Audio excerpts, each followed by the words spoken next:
Hello everyone, welcome back to my channel. আজকে 3ই September. দেখো, আজকে মার্কেট ওপেন হয়েছে গ্যাপ আপ নয়, সাইডওয়েজই বলতে পারো। ওপেন হয়েছে, ওপেন হওয়ার পর মার্কেট দেখতে পাচ্ছ একটু নেগেটিভিটি শো করছিল, কিন্তু মার্কেট এখন আবার আপ ট্রেন্ডের দিকে যাচ্ছে। তো এখানে আমরা দেখো সেটআপ কি খুঁজতে পারি।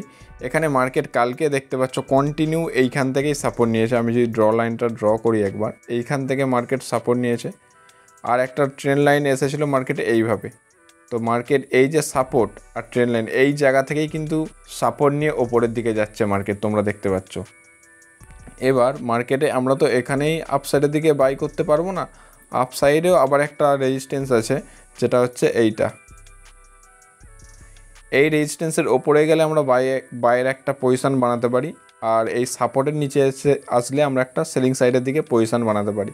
কিন্তু তার আগেই তুমি দেখতে পাবে এইখানে যে এই গ্রিন ক্যান্ডেলটা করেছে, এই যে গ্রিন ক্যান্ডেলটা করেছে, এটা একটা ইনসাইড ক্যান্ডেল তৈরি হয়ে গেছে। কিন্তু ইনসাইড ক্যান্ডেল যারা জানো না, আমি তাদের জন্য বলে দিচ্ছি। ইনসাইড ক্যান্ডেল হচ্ছে একটা বড় ক্যান্ডেল তৈরি হবে, এবং তার যে পরের ক্যান্ডেলগুলো তৈরি হবে সেটা ওর মধ্যেই হবে।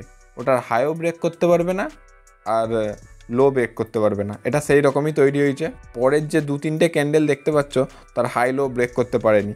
তো আমরা এখানে কি করব, একটা রেঞ্জ নিয়ে একটা মার্ক করে নেব, যাতে ব্রেক করলে, এটা তো আমি তো এমনিই রাখি কারণ চার্টে অসুবিধা হয়, বাট তোমরা এরকম একটা রেঞ্জ নিয়ে মার্ক করে নিতে পারো।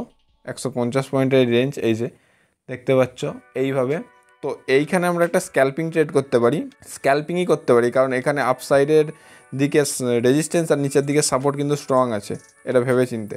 তো এইখানে যদি আপসাইডের দিকে ব্রেকআউট দেয়, তাহলে আমরা এইখানে একটা ট্রেন্ড নেবো, এইখানে ট্রেন্ড নেবো, আর টার্গেট রাখবো এইখান অবধি। দেখা যাক আগে কী হয়। আর নিফটির কথা যদি আমি বলি, তো নিফটিও তো কন্টিনিউ ডাউন ট্রেন্ডে আছে, কিন্তু নিফটিতে মেন একটা প্রবলেম হচ্ছে, ডাউন ট্রেন্ডে তো আছে কিন্তু এখানে একটা সাপোর্ট আছে স্ট্রং। এই সাপোর্টটা থেকে মার্কেট বাউন্স ব্যাক করতে পারে, কিন্তু প্রপার সেটআপ ছাড়া আমি এখানে কোনো ট্রেন্ড নেবো নি। দেখছি আগে কী হয়, আগে যা হবে আমি তোমাদেরকে আপডেট করছি। আচ্ছা, ব্যাঙ্ক নিফটিতে তোমরা যদি ভালো করে দেখো, দেখতে পাবে ব্যাঙ্ক নিফটি ব্রেকডাউন করেছে ইনসাইড ক্যান্ডেলের ডাউন সাইডের দিকে। কিন্তু তোমরা যদি একটু চার্টটাকে একটু জুম আউট করো, জুম আউট করলে দেখতে পাবে যে যেইখানে ব্রেকআউট করেছে সেখানে একটা সাপোর্ট ছিল, এই যে স্ট্রং সাপোর্ট। আর ওই সাপোর্ট থেকে ব্যাঙ্ক নিফটি আবার উপরের দিকে চলে যাচ্ছে। তাহলে এখানে আমাদের কি উচিত, ট্রেডটা অ্যাভয়েড করা উচিত। তোমরা দেখো, যতক্ষণ ব্যাঙ্ক নিফটি এই দুটো রেঞ্জের মধ্যে আছে, এখানে রেঞ্জ আর এই ওপর দিকে এই একটা রেঞ্জ, ততক্ষণ আমাদের ট্রেড অ্যাভয়েড করা উচিত, কারণ ততক্ষণ স্টপ লস হওয়ার চান্স বেশি থাকবে। ব্যাঙ্ক নিফটি 1 নম্বর যদি ব্রেক করে নিচের দিকে চলে আসে, তো আমরা এখানে একটা ট্রেন্ড নেবো, কিন্তু নিচের দিকে ডাইরেক্ট আসলে আমরা কোনো ট্রেন্ড নেবো না। প্রপার সেট আপ বানিয়ে যদি আসে তখনই ট্রেন্ড নেবো, আর ওপরের দিকেও যদি যাই, প্রপার সেট আপ বানিয়ে যাই, তখনই ট্রেন্ড নেবো। তার আগে আমি এখানে কোনো ট্রেড করবো না। ফার্স্ট হাফ তো প্রায় হতেই চললো, এখন 11টা 40। তো এখন আপাতত মার্কেট কোনো সেট আপ করে দেয়নি, তো আমি এখানে ফার্স্ট হাফে আজকে আর কোনো ট্রেন্ড নিলাম নি।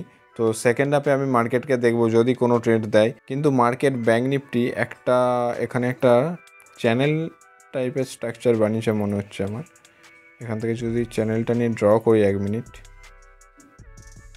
এইভাবে যদি ড্র করি, এখানে দেখতে পাচ্ছ একটা চ্যানেল বানিয়ে চলছে ব্যাঙ্ক নিফটি। এবার এই চ্যানেলটারও যদি ব্রেকআউট দেয়, তাহলে আমি দেখছি কোনো ট্রেড করা যায় নাকি। কিন্তু মার্কেট সাইডওয়েজ থাকার চান্সটা এখানে বেশিই দেখতে পাচ্ছি।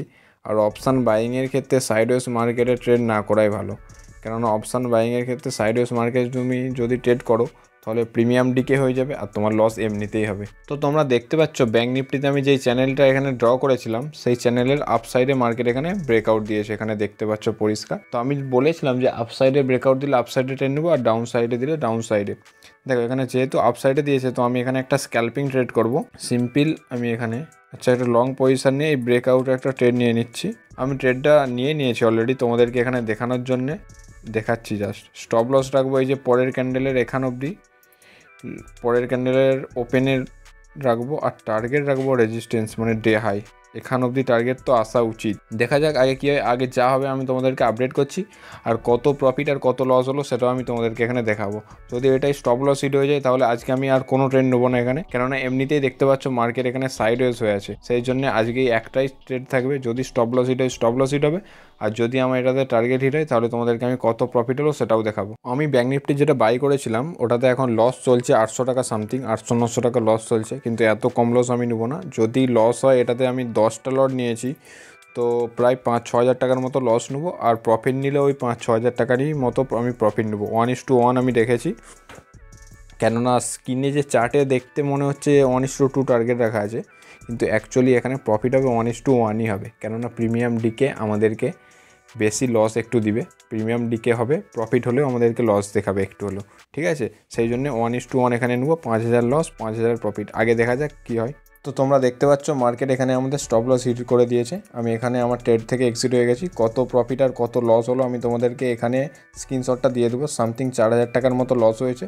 দেখো, এই করে আমি বলেছিলাম যে সাইডওয়েজ মার্কেটে ট্রেড না করাই ভালো, কিন্তু ট্রেড তো আমাদেরকে করতেই হবে, যেহেতু আমরা মার্কেটে এসেছি। আজকে সাইডওয়েজ মার্কেট কোনো ব্যাপার নয়, এরকম সাইডওয়েজ মার্কেটে মার্কেট লস দিবে, কিন্তু আজকে আর আমি এখানে কোনো ট্রেড করব না। আবার যদি কালকে কোনো অপরচুনিটি পাই অবশ্যই ট্রেড করব। তো দেখা হচ্ছে আবার কালকে, বাই।